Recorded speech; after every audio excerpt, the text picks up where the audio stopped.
Welcome to the Woman's Connection. I'm Barrie-Louise Switzen, your moderator.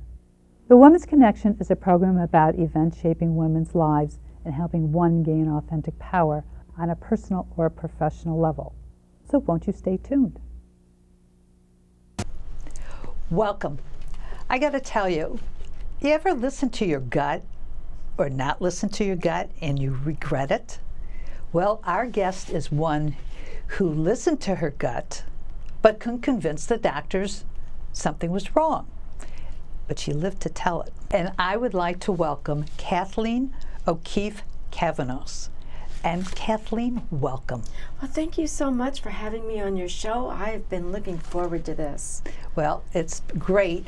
Now, you talked about listening to your gut, your dreams and everything else. And you are a 3-time breast cancer survivor. That's correct. When you went to the doctor and you told him that he was wrong in his prognosis, what happened? Well, it was a little more complicated than even that. I went to the doctors and they told me that I was healthy and to go home, that I was the perfect picture of health. I played tennis, scuba dived, horseback riding, everything, you name it. Worked out all the time, but I was having these recurrent nightmares that were telling me that I had breast cancer. I had monks walking into my dreams saying, taking my hand and putting it on my breast and saying, "Do you feel that?" And I'd go, "Well, yeah, that's breast cancer. Go back to your doctor tomorrow without an appointment." So what I had to do was go to my doctors and say, "Prove me wrong." And in trying to prove me wrong that I didn't have breast cancer, they proved me right. It was a perfect double-blind study. Well, that's what I get so infuriated with the doctors because they think they know best and they won't listen to you or say, okay, maybe there is something wrong. Let's listen and find out. But no, they don't do that. And I get into a lot of problems with doctors. Yep. And one of the times that we were doing this, it was, I said to many of the doctors, I said, "Oh, so you don't know what's wrong with me." It sounds crazy, but that's what happened. But when did they finally listen to you? I mean, I think you said something like 6 months to get an MRI to prove them wrong? It took, the first time I had the mammogram, the blood test, the physical exam, and that's when I started having these premonition dreams that I had cancer, and these monks would walk into the dream and they had a feather like this, just like this, and they pointed it at me and they said, "You go back to your doctor tomorrow and you use this feather as though it's a sword, and you verbally fence with your doctors to get a second set of tests." Now, we've already paid for those second set of tests. We pay for them through our insurance. So we have to stand in that power and speak that truth. And so when I went back to my doctor for the third time, 3 months since the first dream, and I said, "I need exploratory surgery," because that's what my monk guide had told me in the dream. He looked at me like I had just set myself on fire. And he just goes, "I can't do that. It's against hospital policy. It's against my policy. You have to think about infection, anesthesia, there are complications." And I immediately imagined this feather. And I imagined pointing it at him. And I said, "I need you to listen to me. I don't know where else to go. You are my doctor. You know I'm not a hypochondriac. I don't want to be cut open and explored, but this is what I need." And you know what? It was almost as if we were in a vampire movie, and a vampire walked in and just glamored him, and he said, "Okay." And he went out and he made the appointment. I had surgery. Long story short, to answer your question, pathology proved the dream was correct and the previous tests were wrong. Though, that is extremely frightening. I mean, if you can have a double-blind positive or double-blind negative, it's really a very frightening thing. So how does somebody counteract that to make sure that they are okay? Well, first of all, remember something. Hospital policy is made for the hospital, not for you. It's made to make sure that the hospital continues to run. So the patient is secondary, the hospital policy, and the hospital comes first. So that in mind, if you're a woman listening to me right now, the next time you have that female intuition, that gut instinct, you go with it, because everything dreams. Dreams are important. They can not only change your life, they can save your life. Start writing down your dreams. Start listening to that inner guidance. We're all born with spirit guides. Every single one of us are born with spirit guides. We have guardian angels. We're their job, and they really take that job seriously. Seriously enough to bug me half to death with nightmares, which are a call to action. Before all this started about you having breast cancer, did you have these dreams? Were they present, or is this just something that just came about to protect you? Well, that's an interesting question, Barry. You know, when I was little, I had an imaginary friend who's in my book. And then when I started school, my mother said, "You don't tell anyone about your imaginary friend." And I would say, "But I hear people speaking to me." My mother said, "Oh, no, no, no. You never talk about that." So I put it away in the closet with things like, murder, incest, shut that door really tight. And I forgot about those gifts with which we are born until my life was in danger. And then my spirit guides, my guardian angels, blew the door off that closet and came to my rescue. And they bugged me with those dreams until I listened and acted, or I'd be dead. We wouldn't be talking right now. Because remember, in the end of that book, 5 years later, I'm in stage 4 terminal that the doctors missed again, but my dreams told me we're there. Well, you're talking about surviving cancer land, intuitive aspects of healing. Mm-hmm. It's fantastic. It's like you remind me of my aunt who kept telling her doctors she had something wrong, and it was stage 4 cancer also. What do you say when you've got all these dreams? Because I had the weirdest dream today. It woke me up somehow or another. I won't go into the whole dream, but I was given a piece of bread, a piece of pate, some tomatoes and basil, and I took a bite, and after I took, and I was thinking, what a pretty picture, and after I took a bite, I said, oh, I should have taken it and put it on Instagram. And then I woke up. Oh, that's a great dream. You were breaking bread with yourself. Oh, interesting. You were breaking bread with yourself, and then you said, rather than keeping this just to me, this beauty of breaking bread just with me, I should have shared it with the world, which is what you do with your show. You bring all these people on with messages of how to get over crisis, how to embrace yourself. And that's what you did in your dream. That is so incredible. Well, all right, so you say write your dreams down. Yes. How do you start? You wake up. I had this whole long dream, and all I remember is breaking bread. So what are the steps to keeping track of your dreams? That's a good question. You remembered your snippet. That's what I call the snippet. When you go onto the internet and you want to keep and save a picture of something because it's important to you, that's called a snippet. And snippets are what elicit the most emotion. So those are what you need to focus on.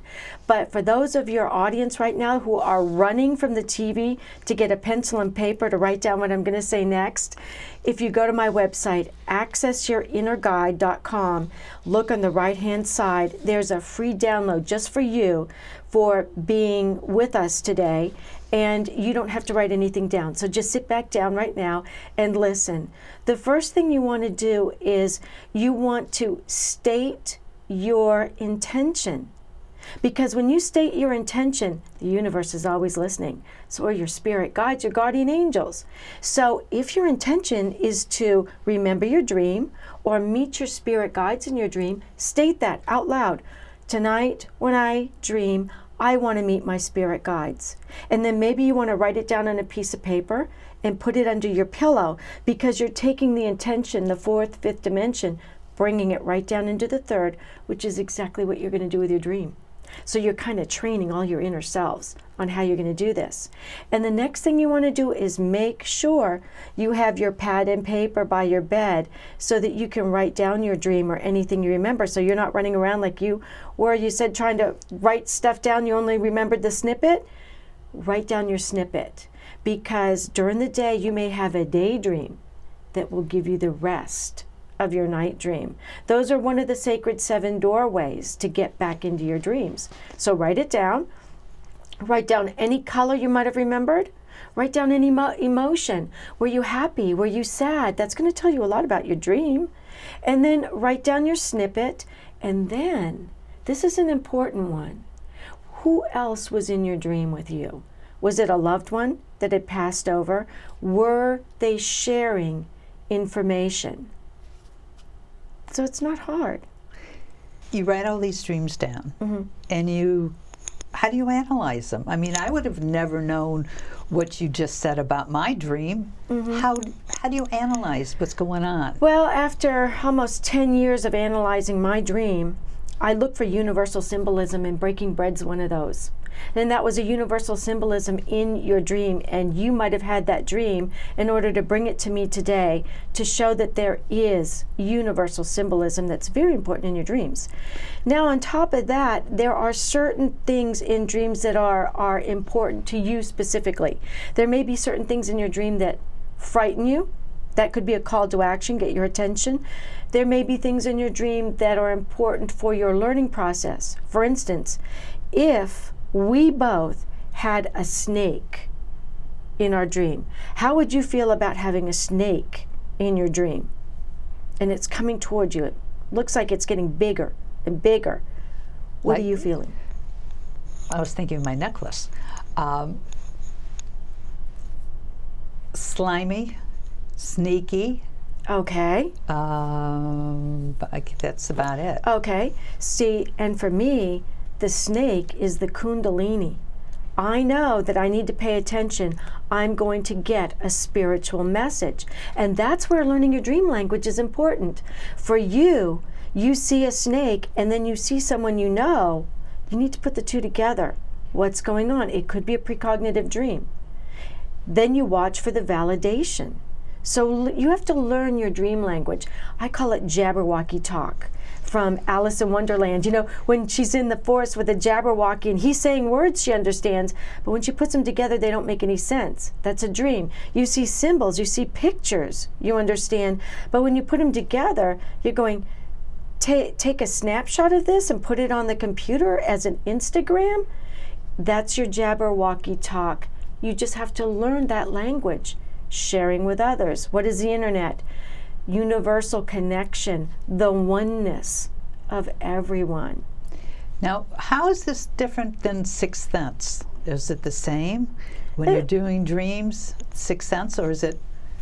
They're very similar. There's a little Okay. bit of it in there that you're going into the subconscious, you're going into the intuition, the intuitive aspects of yourself. You're learning your spiritual language. And remember, we're all born intuitive, and we're also all born bilingual. We speak our daytime language with each other, and we speak night language with ourselves through our dreams. When you say night language, what are you talking about? The dreams? They've The got a different dreams. language? They are a different language. They use signs and symbols and words, but they mean different things. For instance, a snake. That's true. Okay. Mm-hmm. So, yeah, I mean, the snake is very powerful in India. Inner self has a whole dictionary that it uses to speak with you in dreams. You just have to learn it again. Got to work together. Is there a book that you can go to find the different symbolisms, or do different books have have this one symbolism with different meanings?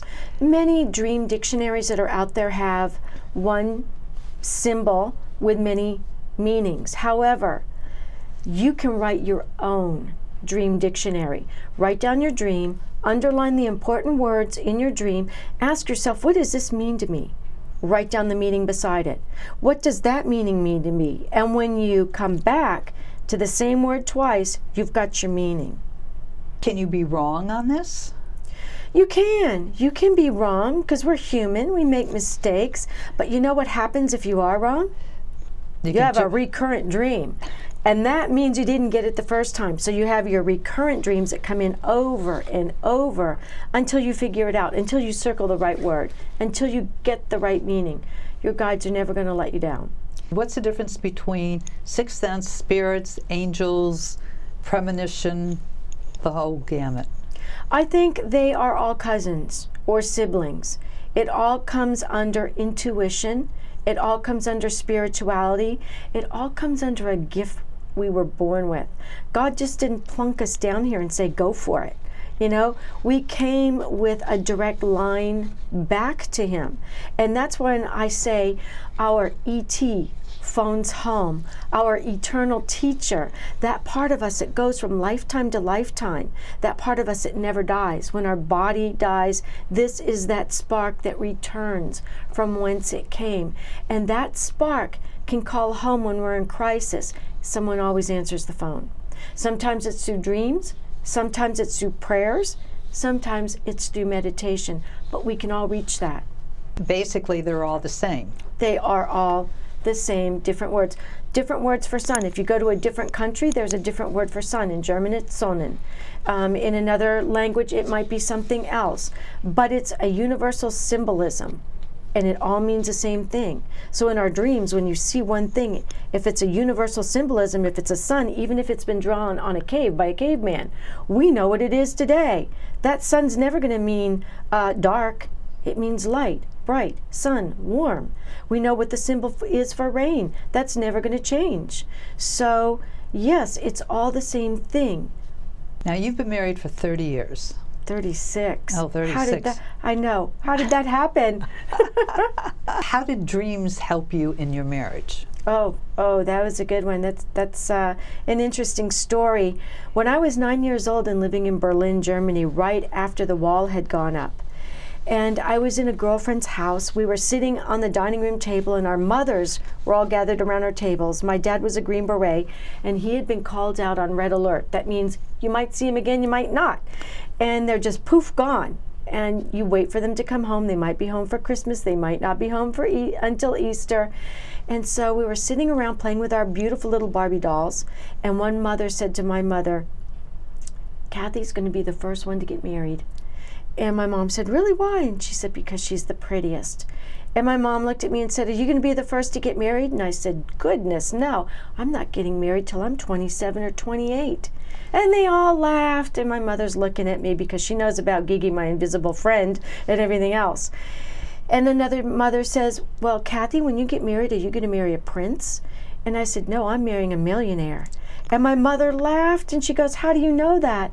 And I said, because I've seen him. Now my mom's worried. You know, she's thinking pedophile, right?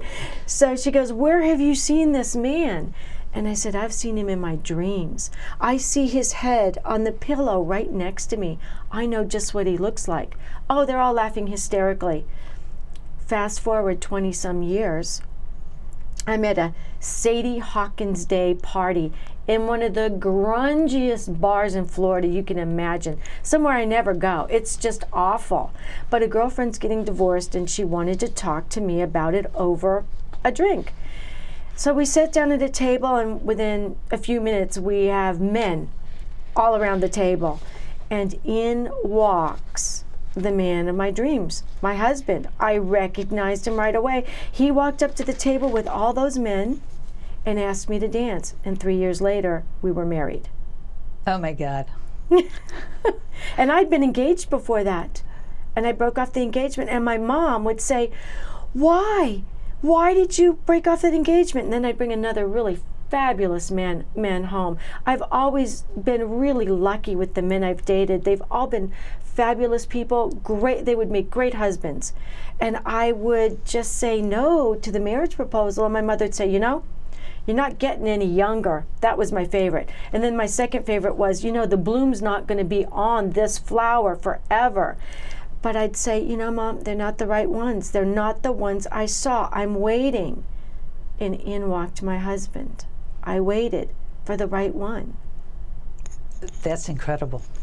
That is, you know, it's like you said, we're all born with this intuitive psychic abilities, but through society, they keep saying, no, no, don't listen, don't listen. But I think in the past 5 to 10 years, things have really changed, or maybe my circle of friends have changed, where people are listening to your intuition more and more.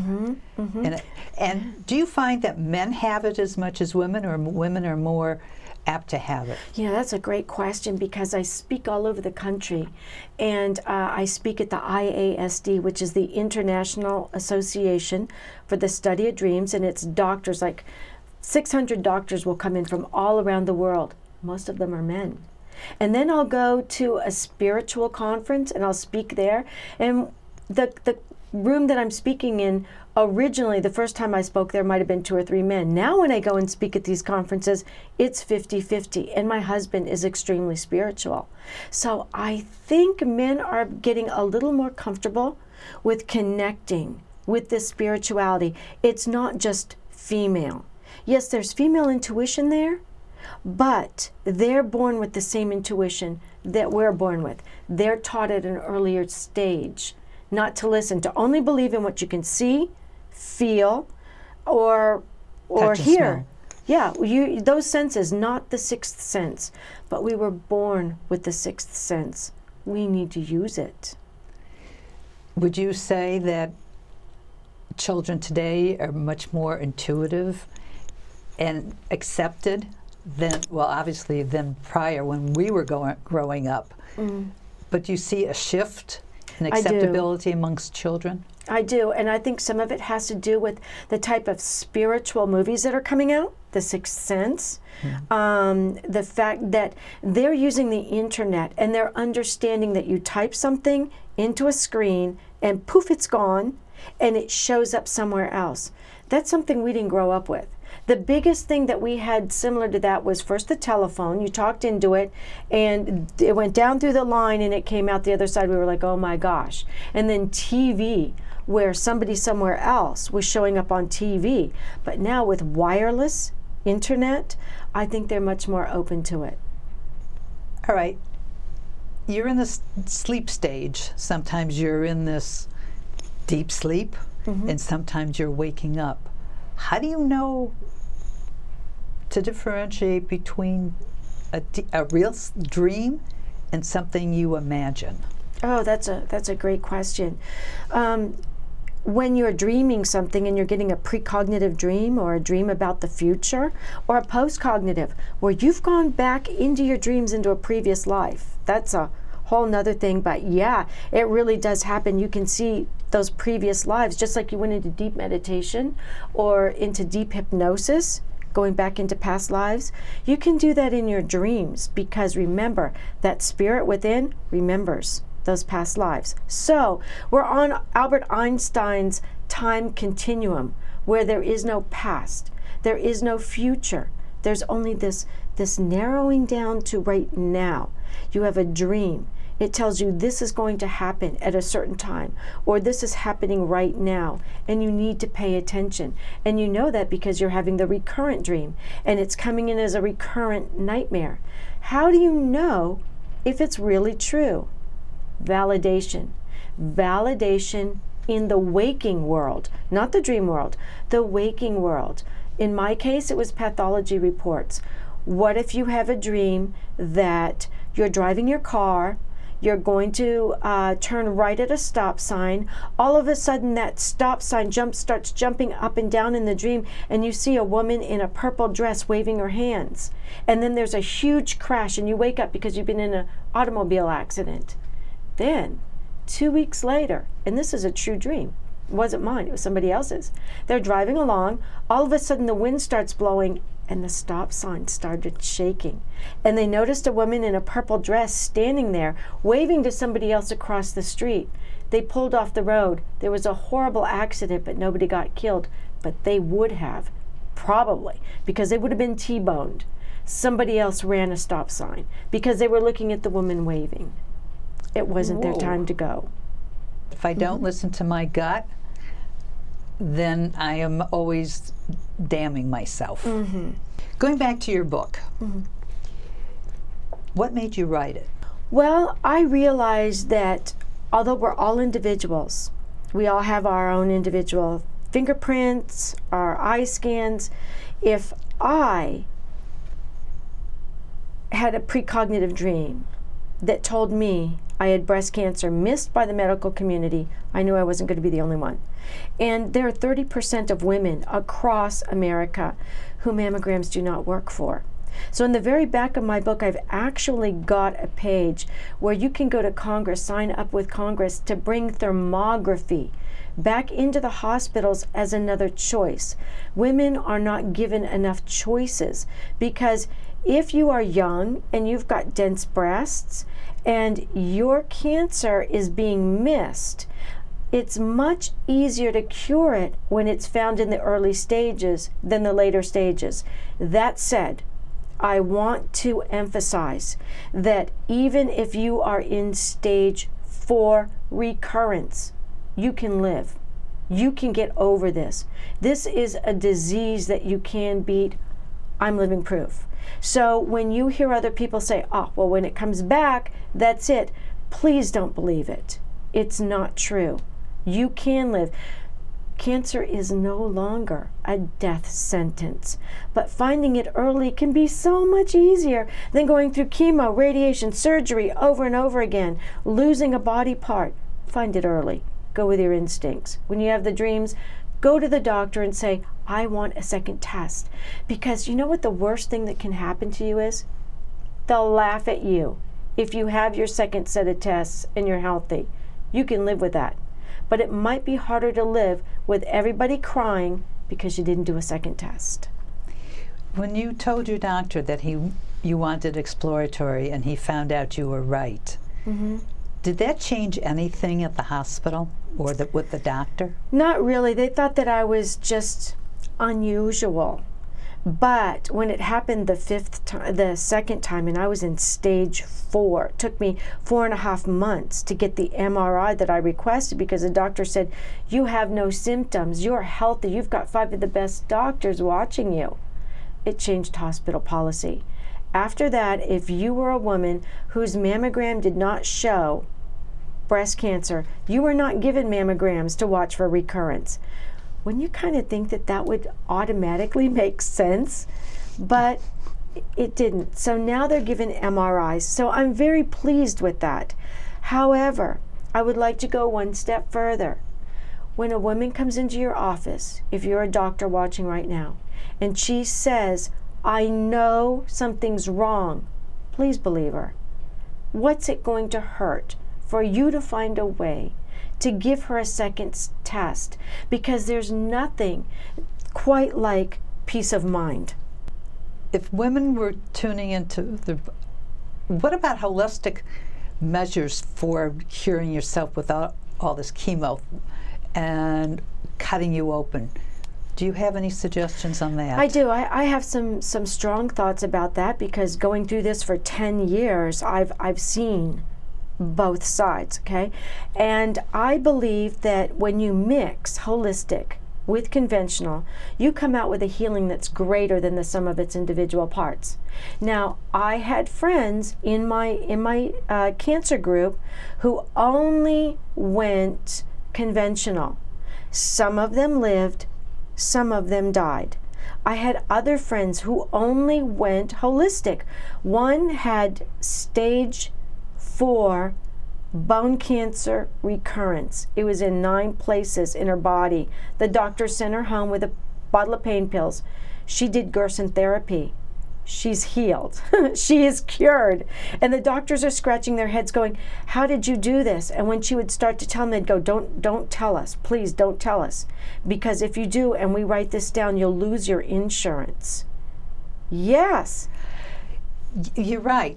Because there is this whole thing about the holistic community is under, I would say, is probably under attack because it challenges the so-called conventional wisdom of the MRIs and all the chemos and everything else, where people can make money. Mm-hmm. And Exactly. that's where the whole thing is. Mm-hmm. Now, you mentioned a particular procedure, a holistic procedure, which I've never heard of before. Thermography? No, the gentleman. You Oh, said, Gerson therapy. Yes. It revolves around juicing and changing your diet. And one of the reasons why her doctor told her not to tell him is because she was combining holistic and conventional. She was doing a diet to cure herself and then going in and validating it using conventional tests, using MRIs, ultrasound, all of that. So, but unfortunately, she couldn't tell the doctors what she was doing to heal herself, even though they told her they couldn't heal her, that there was nothing they could do for her. They still couldn't listen. They didn't dare. And to get back to your previous question, I had friends who did completely holistic and are still alive 9 years later when the doctors told them they had 6 months. And I know other women who did holistic and died. The point is, it's really kind of up to you. You have to choose, you have to make a choice that you can not only live with, but can die with. And I remember telling my doctors, I'd much rather choose something that might be wrong, but at least I'm dying with my choice. Because they would say, you have to take this chemo. And I'd say, no, I'm not going to do it. Because I knew it wouldn't work. I'm not going to do it. My dreams told me, no, I'm not doing it. And they'd say, if you don't, it's going to be back in 5 years. Well, that was 15 years ago. Here I am, I'm fine. So my point is, to answer your question, choose what you are comfortable with. Make a decision you can live and die with. Because in the end, nobody can live forever. Nobody. So do what's right for you. Mix them together, only do one, only do the other. The choices are endless. in the closing moments of the show, Kat, what would you like to leave the audience with? I'd like to leave the audience with two things. Number one, if you're doctors and your patient comes in and says, I know something is wrong, please listen to them. Maybe even ask them, have you been having nightmares? It worked for Freud. It worked for Jung. You know, so it's a little bit of Back to the Future, but I think it's an important aspect of our lives we should not shut out, and the medical industry should embrace. And if you're a woman listening, stand in your power, speak your truth. Don't be dismissed. Do not be dismissed. Be the squeaky wheel until you are listened to. If you need to, I'll tell you how. When the doctors told me to go home, I was healthy, that they were not going to give me the MRI, I told them I was going to lie down on their floor, right there in their waiting room, kick my feet like a 2-year-old who had their candy taken away, and they were going to have to get security to drag me out by my feet. I dare you to do what I did. Don't take no for an answer. Kat, thank you so much. I mean, this is fabulous. And thank you for joining us. Are you standing in your power when it comes to your medical health? Love to hear from you. Please write us here at The Woman's Connection. Bye now.